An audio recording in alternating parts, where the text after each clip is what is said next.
আসসালামু আলাইকুম। আজকের ভিডিওতে আমরা আলোচনা করব বাংলা ব্যাকরণের অত্যন্ত গুরুত্বপূর্ণ একটা বিষয় কারক নিয়ে। কারক কি? কারক হচ্ছে বাক্যের ক্রিয়াপদের সাথে নাম পদের সম্পর্ক, তাকে বলা হবে কারক। কারক মূলত 6 প্রকার। একটি হচ্ছে অধিকরণ কারক, অপদান কারক, করণ কারক, কর্মকারক, কর্তৃকারক এবং সম্প্রদান কারক। আমরা আলোচনার সুবিধার্থে এবং বোঝার সুবিধার্থে এই কারক ক্লাসটাকে 6 ভাগে বিভক্ত করেছি এবং আজকের ক্লাসে আমরা আলোচনা করব অধিকরণ কারক নিয়ে। তো আগে প্রথমে এক্সাম্পলের মাধ্যমে বোঝার চেষ্টা করি যে ক্রিয়াপদের সাথে নাম পদের সম্পর্কটা কীরকম। এই যে ক্রিয়াপদ, আমি ভাত খাই, খাইটা হচ্ছে কি ক্রিয়াপদ, ঠিক আছে? তো এই ক্রিয়াপদ এবং আমি যদি বলি যে কি খাই, কি খাই, একটা ভাত, ভাত একটা জিনিসের নাম না, কমন একটা জিনিস, রাইস, ঠিক আছে না? তো ম্যাটেরিয়াল নাও, ঠিক আছে না? তো এই যে এই একটা নাম পদের সম্পর্ক, মানে যে কি খায় একটা সম্পর্ক তৈরি হলো, এই সম্পর্কটা কি হবে? কি হবে? কারক হবে। এই সম্পর্কটাকে বলা হবে কি? কারক। ঠিক আছে, এই সম্পর্কটাকে কারক বলা হয়ে থাকে। তো আজকের ক্লাসে আমরা আলোচনা করবো কোনটি নিয়ে? আজকের ক্লাসে আমরা আলোচনা করব অধিকরণ কারক নিয়ে। অবশ্যই তোমাদেরকে খাতা কলমে লিখতে হবে, না হলে তোমরা ভালোভাবে বুঝতে পারবে না। তো আজকের আলোচনার বিষয়বস্তু কি? অধিকরণ কারক। অধিকরণ কারক কাকে বলে? ক্রিয়া সম্পাদনের, অবশ্যই সংজ্ঞা তোমরা লিখে নিবে যে ক্রিয়া সম্পাদনের স্থান বা সময়কে, স্থান বা সময়কে অধিকরণ কারক বলা থাকে। ক্রিয়া সম্পাদন অর্থাৎ কাজটা কোন জায়গাতে সংগঠিত হলো বা কাজটা কোন সময় সংগঠিত হলো, এইরকম যদি কোনো ওয়ার্ড দ্বারা বোঝায়, ঠিক আছে, তখন সেই ওয়ার্ডটিকে বলা হবে কি? কি কারক? অধিকরণ কারক। তাহলে চেনার উপায় কয়টি? চেনার উপায়, অধিকরণ কারক চেনার উপায় 3টি। অধিকরণ কারক চেনার উপায় 3টি। একটি হচ্ছে স্থান, আরেকটি হচ্ছে সময়, আরেকটা হচ্ছে বিষয়। কিভাবে স্থান থাকলে তুমি বুঝতে পারবা যে অধিকরণ কারক? আমি এক্সাম্পলের মাধ্যমে তোমাকে দেখিয়ে দিচ্ছি। যে মনে করো, ধরো একটি বাক্য লিখলাম যে হচ্ছে এ জমিতে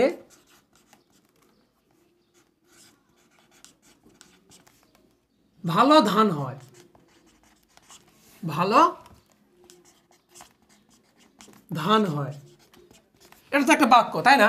তো এই বাক্যতে একটা স্থানের নাম উল্লেখ করা আছে, যে জমি, ঠিক আছে? লেখা আছে কি? এ জমিতে ভালো ধান হয়।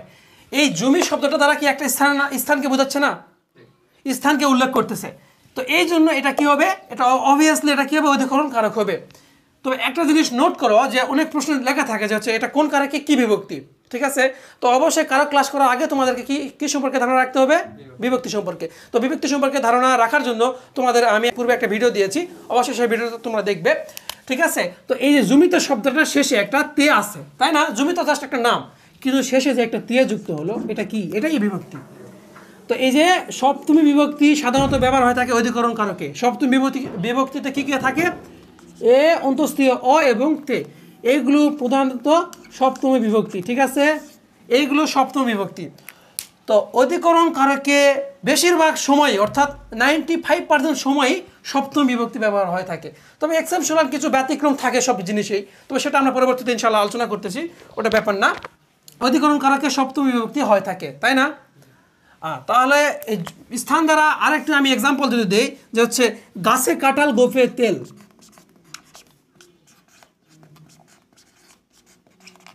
গাছে কাঁঠাল গোফে তেল। এই গাছ এবং গোফ, এই শব্দটা দ্বারা কি কোনো স্থানকে বোঝায় কি বোঝায় না? গাছ হচ্ছে একটা জায়গা বা যে জায়গাতে কাঁঠাল ধরে, ঠিক আছে? এবং গুপ কি? গুপ হচ্ছে কি? যে মাস্টার্স বা মোস, এই জায়গা একটা শরীরের জায়গাকে নির্দেশ করতেছে। এই জন্য এই স্থানগুলো কি হবে? এই স্থানগুলো অবভিয়াসলি অধিকরণ কারক হবে। এবং গাছ শব্দটা শেষে একটা এ বিভক্তি আছে, যেমন গাছে। গাছ শব্দটা সাধারণত এমনিতে হয়, তার সঙ্গে একটা বিভক্তি যুক্ত হয়, কি হয়েছে? গাছে। এবং গোফ শব্দটা এমনিতে হয়, তার সঙ্গে এ বিভক্তি হয়, গোফে হয়েছে। তো এই জন্য এই যে কি বললাম, এ ও তে বিভক্তি থাকলে সেটা কি বুঝবো? সপ্তমী বিভক্তি, ঠিক আছে? তো তাহলে অধিকরণ কারকে সপ্তমী বিভক্তি ব্যবহার হয়ে থাকে। কিন্তু একটা বাক্য যেটা প্রায় স্টুডেন্ট কনফিউশনের মধ্যে পড়ে যায়, যে অনেকেই প্রশ্ন করে যখন, যে ছাদ থেকে বৃষ্টি পড়ে আর ছাদে বৃষ্টি পড়ে, দুইটি বাক্য কোনটি কোন কারক হবে? ছাদে বৃষ্টি পড়ে, ছাদে বৃষ্টি পড়ে, ছাদে বৃষ্টি পড়ে, এখানে এটা হবে কি? অধিকরণ কারক।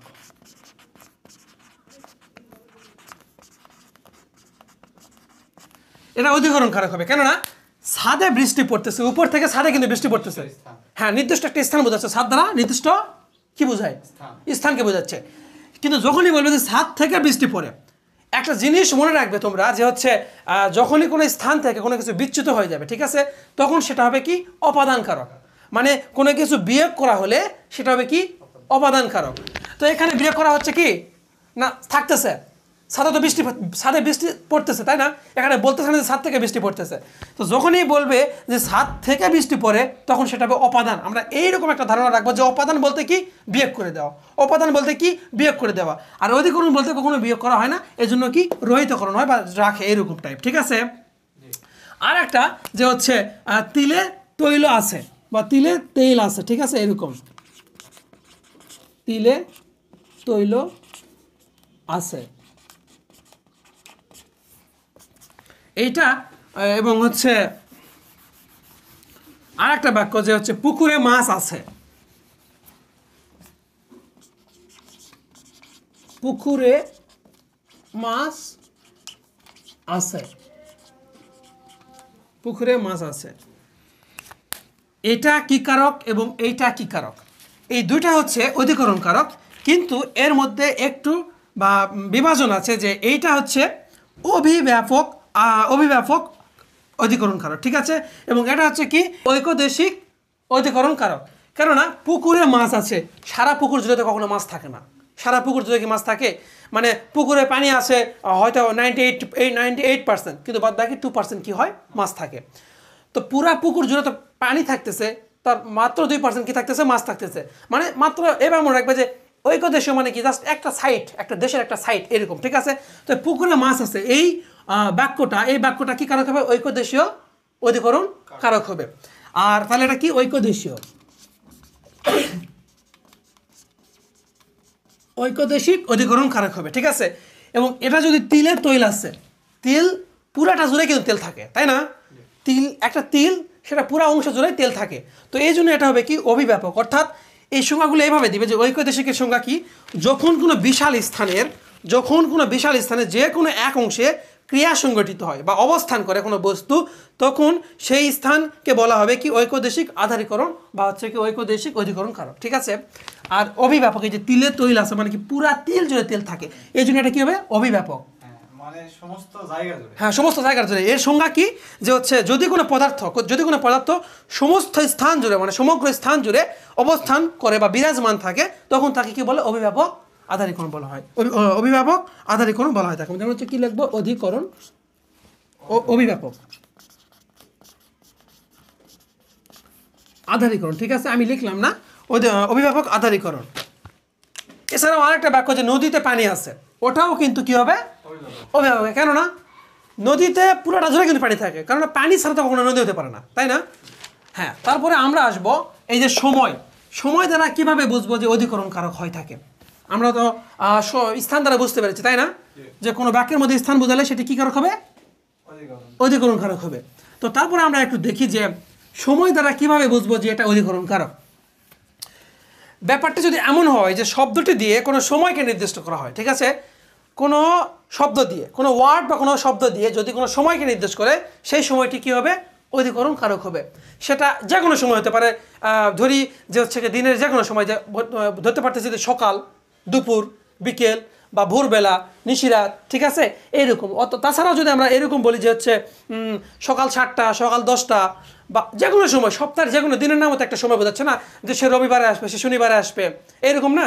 তো তাছাড়া এরকম সময় বোঝায় যে বছরের যে কোনো দিন, 31, ঠিক আছে, ফার্স্ট নাইট, এরকম যেটা আর কি আমরা 31st নাইট, মনে কথা হচ্ছে 8 অক্টোবর, 9 অক্টোবর, এগুলো সবগুলো একটা সময় বোঝাচ্ছে, যে কোনো ঋতু একটা সময়। হ্যাঁ, তো এই সময় সূচক যদি কোনো ওয়ার্ড থাকে, সেটা কি হবে কি অধিকরণ কারক। যেমন আমি যদি বলি যে তিনি শুক্রবারে আসবে, তিনি শুক্রবারে আসবে বা আসবে। তো এই যে শুক্রবারে, ঠিক আছে, এই শব্দটা দ্বারা কি একটা সময় নির্দেশ করলো কি করলো না? অবশ্যই। কেননা একটা সপ্তাহের 7 দিনের সপ্তাহের একটা ডে নেম, ঠিক আছে, একটা দিনের নাম, যে শুক্রবার, শনিবার, এরকম নাম। তাছাড়া যদি আমি এভাবে বলি যে এ বছর খুব গরম, এই যে এ বছর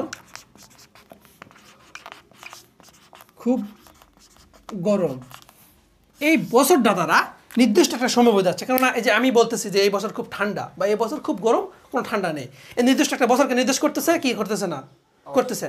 তো এই জন্য এই বছর শব্দটা একটা নির্দিষ্টতা বা সময়কে নির্দেশ করতেছে, এই জন্য এটা কী হবে, অধিকরণ কারক। ঠিক আছে।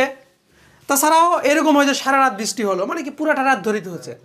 তো এরকম ঠিক এরকম যে কোনো সময় বোঝালে তা দেখলে আমরা কি বুঝতে পারবো এটা কি হবে, এটা কি কারক, অধিকরণ কারক। অধিকরণ কারক। তারপরে যেটি আসে সেটা হচ্ছে কি বিষয়। এই যে বিষয়, যদি বিষয় বোঝায় যে কোনো ওয়ার্ড দ্বারা, তখন সেই ওয়ার্ডটি কী হবে, কী কারক হবে, অধিকরণ কারক। অধিকরণ কারক হবে। সেই বিষয়টা হতে পারে এরকম যে হচ্ছে ব্যাপারটি যদি এমন হয় যে শব্দটি বা কোনো শব্দ দ্বারা কোনো মানুষের সক্ষমতা বা পারদর্শিতা বা অপারদর্শিতা, ঠিক আছে, মানে আমি কোনো একটা জিনিসে খুব ভালো, কোনো একটা বিষয় যে তুমি কাজের বিষয়ে খুব ভালো, ঠিক না, এরকম, বা সে he is good at math, সে অঙ্কে ভালো বা সে ইংরেজিতে ভালো, এরকম বোঝাচ্ছে। তাহলে সেই এই যে ভালো বা কোন কোন জিনিসে ভালো, এই জিনিসটা সেই জিনিসটা হবে কী হবে, অধিকরণ কারক। যেমন সে অঙ্কে ভালো, সে অঙ্কে ভালো, বা সে পড়াশোনায় ভালো, সে কৃষি কাজ করতে পারে না, তাই না, সে পড়াশোনায় ভালো। যে একটা বিষয়, যে একটা বিষয় বোঝালো পড়াশোনা, সে পড়াশোনায় ভালো, এই যে পড়াশোনা, এই অঙ্ক, ঠিক আছে। বা আমাদের সৈন্যরা সাহসী দুর্জয়, তাদের কোন বিষয়ে পারদর্শিতা আছে, সাহস, সাহস আছে দেখে তারা দুর্জয় সিংহের মতো গর্জন করে যুদ্ধে নেমে যেতে পারে, তাই না। তো এই যে সাহস, এই সাহসের বিষয়টা বেশি আছে, এই জন্য এটা কি হবে, এটা হবে অধিকরণ কারক। এবং একটা বিষয় বোঝাচ্ছে সে অঙ্কে ভালো, সে পড়াশোনায় ভালো, অর্থাৎ স্পেসিফিকভাবে একটা জিনিসে পারদর্শী। হ্যাঁ পারদর্শী, তো তখন সেটা কি হবে, অধিকরণ কারক হবে। ঠিক আছে, আশা করি তোমরা বুঝতে পেরেছ।